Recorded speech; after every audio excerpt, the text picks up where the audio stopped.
Está na hora de você parar de fazer o que todo mundo faz e descobrir o novo de Deus para a sua vida. É isso que eu quero que você entenda nesse momento. Faça algo de novo pelo seu casamento. Faça algo de novo pela sua vida profissional. Faça algo de novo para o seu ministério. Faça algo de novo para que algo de novo aconteça na sua vida. Viver na mesmice vai te levar para onde?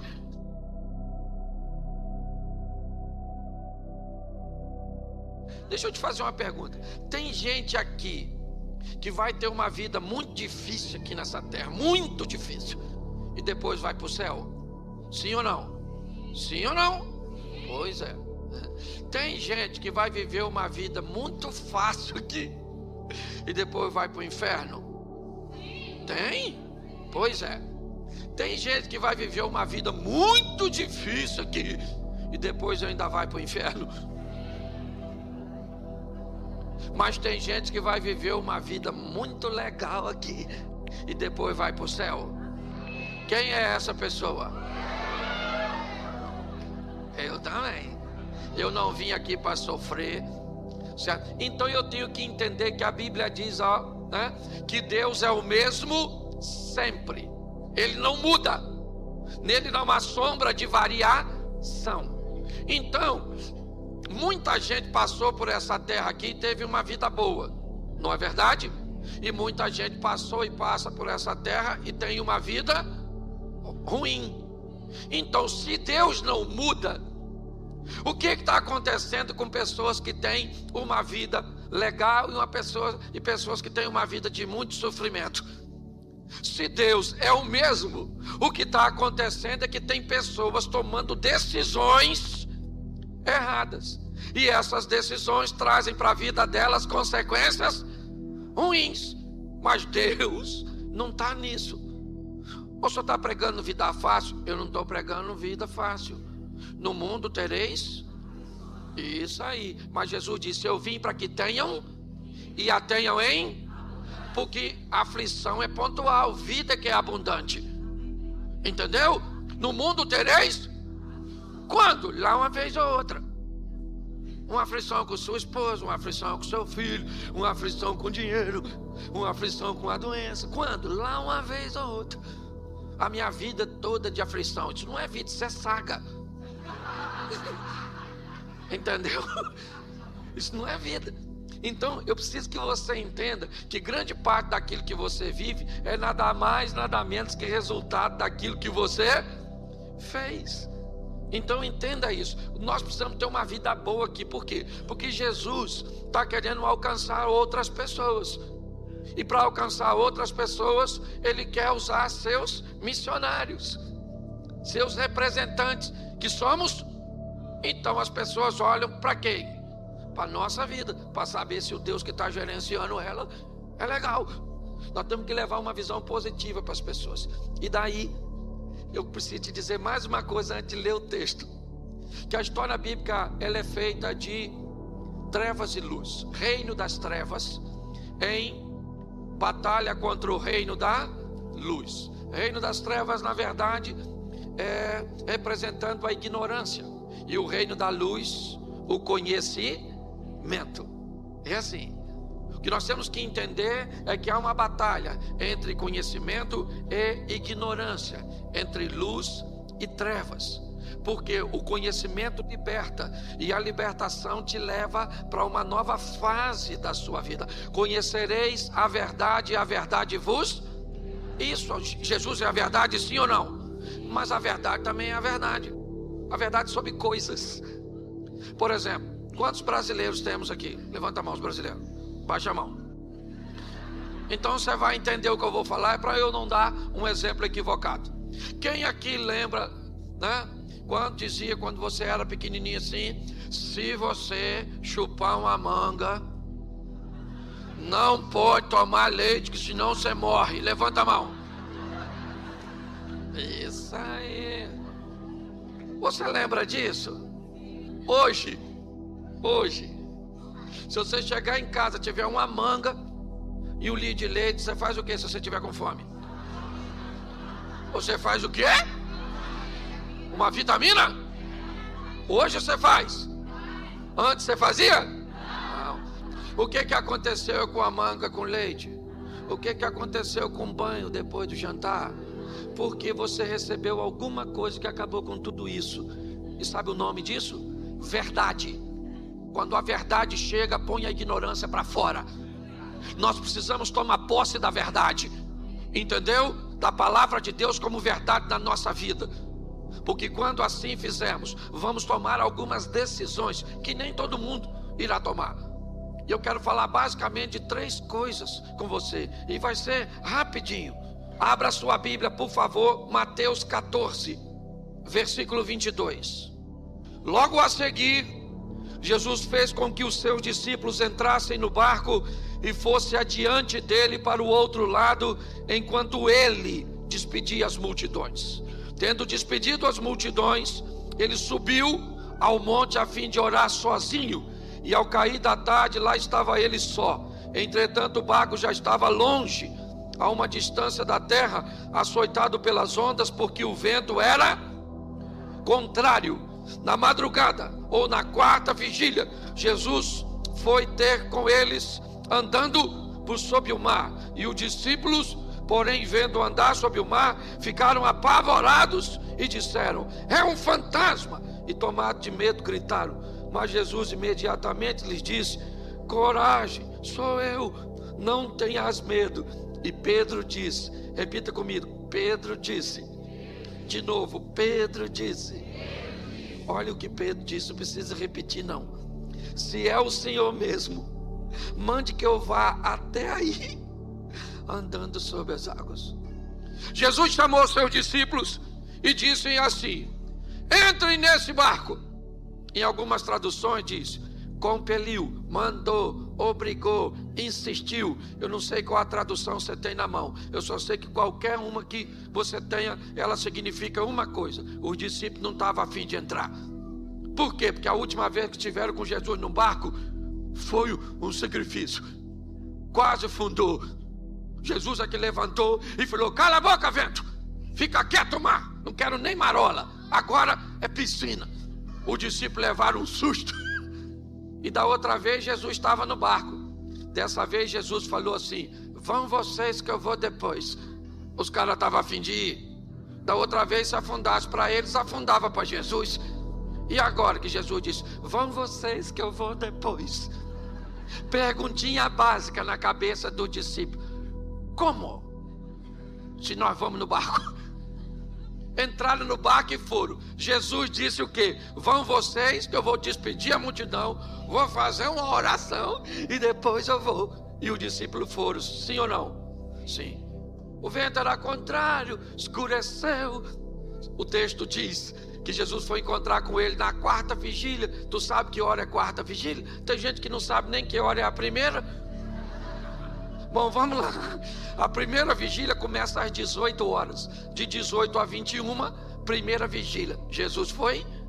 Então até às 9 da noite Jesus não chegou. Certo?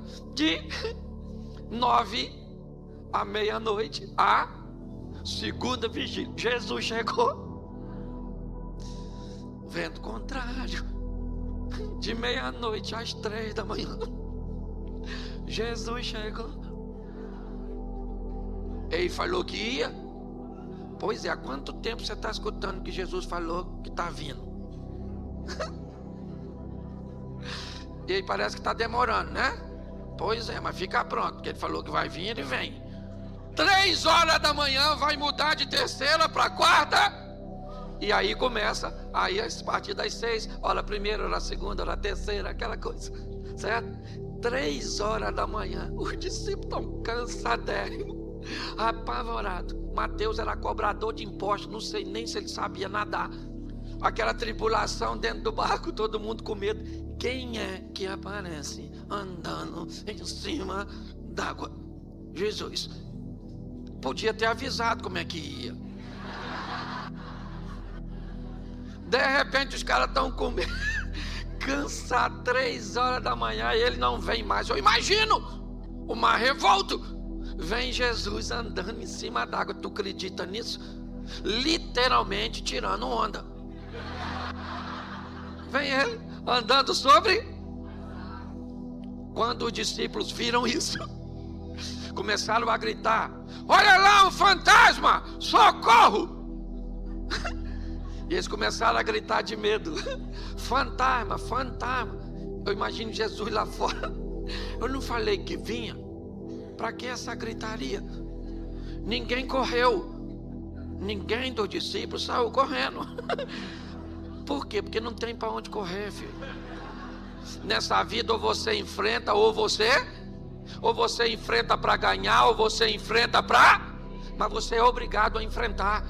Por isso Jesus disse: eu vou estar com você nessa peleja, para que você enfrente e saia vitorioso. Quando todo mundo começou a gritar, Jesus gritou lá de fora: calma, gente, sou eu, fantasma não. Aí deu aquele silêncio, todo mundo ficou olhando, estava meio escuro, amedrontado, visibilidade baixa. Pedro olhou e falou: aí, é o senhor mesmo? Se é o senhor, manda eu ir aí. Pensa no silêncio. Como assim, Pedro? Tem um cara andando em cima d'água, ninguém sabe ainda direito quem é. Ele olhou e disse que é Jesus, mas ninguém tem certeza disso. Preste atenção nisso, porque é muito interessante. Quando nós olhamos para este momento, o que vemos? Um ambiente de caos na mente dos discípulos, amedrontados, cansados, lidando com uma força da natureza cuja qual é muito maior do que eles. E neste ambiente de medo, medo para quem? Medo para todo mundo. Um ambiente de adversidade para quem? Para todo mundo. Nesse ambiente, 12 discípulos, eles têm a oportunidade de viver os mesmos medos, de enfrentar o mesmo adversário, de lidar com o mesmo problema. E nesse ambiente, um dos discípulos de Jesus se levanta, controla seu medo e diz: se é o Senhor, me manda andar sobre as águas e onde o Senhor está. Preste atenção, qual era o local mais seguro naquela ocasião? Qual era o local mais seguro? Se você estivesse lá, onde você ficaria? Pois é, gente, nós queremos viver o sensacional, o extraordinário. Nós queremos ver o agir de Deus, mas queremos fazer o que todo mundo está fazendo, que é ficar no barco. Está na hora de sairmos do barco e protagonizarmos nossa própria história. Está na hora de pararmos de sermos meros narradores de milagres alheios e trazer um ambiente de milagres para a nossa casa, para a nossa vida, para a nossa família, para nosso casamento, para nossos filhos, para nossos negócios. Eu não tenho problema com quem conta milagre dos outros. Não, eu tenho um montão de amigos que vivem seus milagres extraordinários. Mas eu também tenho os meus. Os milagres que Deus tem feito na minha casa, nas minhas finanças, nos meus negócios, no meu ministério. É assim que funciona. Mas para que isso aconteça, está na hora de você parar de fazer o que todo mundo faz e descobrir o novo de Deus para a sua vida. Pedro falou: deixa eu ir aí. O que Jesus falou com ele? O que tinha onde Jesus estava? Nada. O que Pedro foi fazer lá? Nada. Jesus poderia falar: calma, Pedro, poxa, eu estou chegando aí, já eu estou aí, vim aqui para quê? Jesus parou e falou: chega aí, Pedro, pode vir. Pensa, Pedro saindo do barco, o discípulo deve ter falado o quê? Pedro bebeu? Ele não deve estar bem da cabeça, é ou não é? O que ele quer ir fazer lá fora? Bom, olha só, Pedro sai do barco, sim ou não? E vai andar sobre. Ele vai lá, volta com Jesus.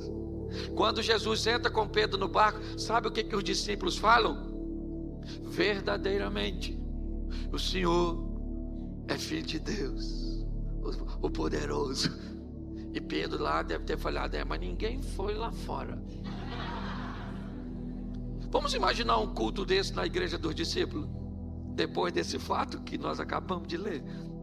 Vamos imaginar 11 discípulos levantando no meio da reunião e dizendo: gente, gostaríamos de dar um testemunho. Esta semana nós vimos um homem andando sobre... Só que nesse mesmo culto Pedro poderia dizer: posso falar uma coisa?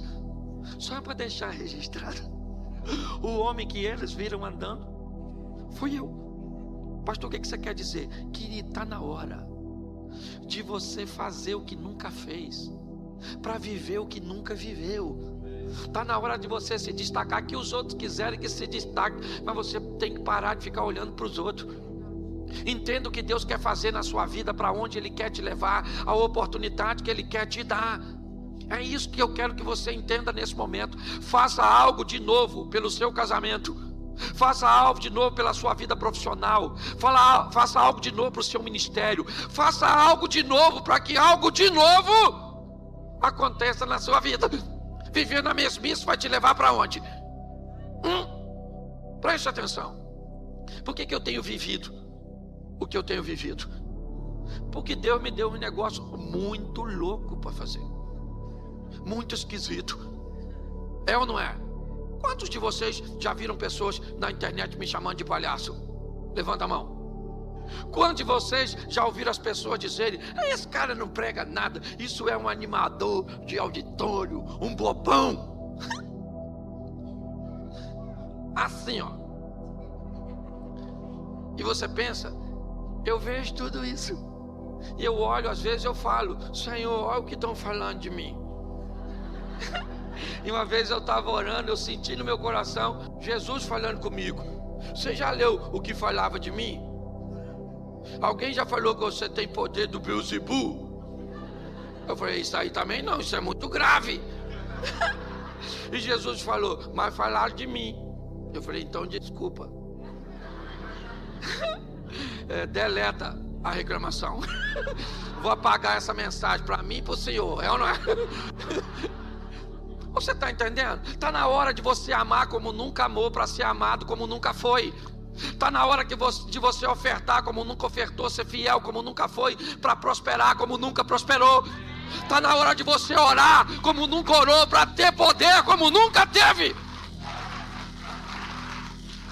Está na hora de você cuidar de seus filhos como nunca cuidou, para amanhã eles cuidem de você como você jamais imaginou que eles cuidariam. Está na hora de nós fazermos o extraordinário, sensacional. Saia desse barco, meu filho, e vai andar sobre, porque você vai ter história para contar. A respeito de quem? De você mesmo. Isso. Porque a irmã, sabe aquele que passa por cima da nota de 100 euros e o de trás diz: achei. Era eu que tinha que achar. Aí como é que você conta essa história? Alguém perto de mim achou 100 euros. Hoje eu vejo muita gente, certo, que na hora de contar suas histórias diz que elas aconteceram onde? Pertinho dele. É o marido da outra que mudou, é o filho da outra que... é o ministério do outro, é o outro que viu, é o outro que sentiu. Para com isso. Vamos viver nossas próprias histórias. Deus está esperando que você faça o que você nunca... É isso que eu quero usar. Ousadia. Pedro saiu do barco. Qual discípulo foi atrás dele? Qual discípulo foi atrás dele? Pois é. E quem estava no barco provavelmente estava torcendo para acontecer o que com Pedro? Porque quem não sai do barco detesta ver gente que sai. Eu imagino, Tiago e João eram sócios de Pedro no barco. O que eles devem ter pensado quando Pedro saiu? Deixa aí. Se morrer, a sociedade melhora na porcentagem. Sim. Mas para a nossa vida mudar, precisa de atitude de um Pedro, de alguém que resolva ser o primeiro a sair do barco, a enfrentar um ambiente instável, a enfrentar a escuridão, a enfrentar a incredulidade dos outros, mas entende para onde está indo. Pedro disse: se é o Senhor. Eu queria lembrar você, Lucas capítulo 5, o primeiro encontro de Jesus com Pedro. O primeiro encontro de Jesus com Pedro, depois cansado também de uma noite frustrante, onde não pegou nada, Pedro ouve de Jesus o seguinte: vamos pescar agora, depois de uma ministração que Jesus havia feito. Pedro disse: Senhor, sob a tua palavra eu vou lançar minhas redes. É o Senhor que fala, porque eu sei que não tem nada. Eu sou pescador, eu entendo. Acabei de vir de uma noite que não peguei nada, só cheguei aqui com minhas redes sujas, acabei de lavar e o Senhor manda lançar de novo. Então diga onde eu devo jogá-la. É esse mesmo Pedro que, sabendo disso na primeira experiência, disse lá no final: se o Senhor falar, se o Senhor mandar, eu vou andar sobre as águas. Pois é, Cristo me mandou nessa manhã aqui dizer para você que você está autorizado a andar sobre as águas para viver os milagres que Ele tem para sua casa, para sua família. Amém? Mas Ele precisa, sendo o mesmo, que você não seja mais o mesmo. Entende? Ele continua o mesmo e nós temos que mudar para levar nossa vida para um outro estágio, para uma outra dimensão. Posso ouvir um amém?